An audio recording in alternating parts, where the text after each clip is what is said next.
പ്രകൃതി കാണുന്ന എല്ലാ ജീവജാലങ്ങളുടെയും ഓരോ ആക്ഷനാണ് യോഗയെ മാറിയിരിക്കുന്നത്. അപ്പോൾ ബോധത്തോടുകൂടി ഓരോന്ന് കണ്ടുകൊണ്ട് ചെയ്യുക. ഇങ്ങനെ നമ്മൾ കൈ എടുക്കാൻ വേണ്ട, കൈ ഇങ്ങനെ നോക്കി കണ്ട് കണ്ട് കണ്ട് കണ്ട് കണ്ട് കണ്ട് ഈ വലിയ മാത്രം നോക്കുകയാണെങ്കിൽ കൈ പൊങ്ങുമ്പോൾ അതിൽ മാത്രം ശ്രദ്ധിച്ച് പോകുന്നു. ഓരോ കർമ്മവും ആ ബോധത്തോടുകൂടി ചെയ്യുക. തീ എടുക്കുമ്പം ബോധത്തോടുകൂടി ചെയ്യുക. കറണ്ട് എടുക്കുന്നതിന് മുമ്പ് ശ്രദ്ധിച്ചുകൊണ്ട് ചെയ്യുക. ഇപ്പോഴും ശ്രദ്ധിച്ച് പിടിക്കുക. അതുപോലെ അവയർനെസ് ബോധത്തോട് ചെയ്യുമ്പം നമ്മൾ ആ ബോധമണ്ഡലം പ്രകാശമായി തീരുന്നു. ഇതിനെ ഈ കാഴ്ചപ്പാട് നമ്മളിലുണ്ടാകും. യോഗ വിശ്വമുള്ള ഐക്യത്തിലേക്ക് ഒരു പാലമാണ്. നമ്മളിൽ കഴിവുണ്ട്.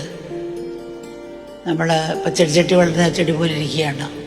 സ്രാവ് ചെറിയൊരു കണ്ണാടി കൂട്ടിലിട്ടാൽ അത് ചെറിയൊരു മീൻ മാത്രത്തിനാണുള്ള കഴിവുണ്ടാവുള്ളൂ. അത് സമുദ്രത്തിൽ കിടന്നാൽ വലിയ മനുഷ്യന് വരുന്നതാണ്. ഇതുപോലെ നമ്മളിൽ കഴിവുണ്ട്. യോഗ എല്ലാത്തിനെയും ഒത്തിരിക്കുക. യോഗ പിന്നെ ശരീരത്തിൻ്റെ ആരോഗ്യത്തിനും മനസ്സിനും ബുദ്ധിക്കും എല്ലാത്തിനും ഒരു ചിത്ത ഔഷധമാണ്.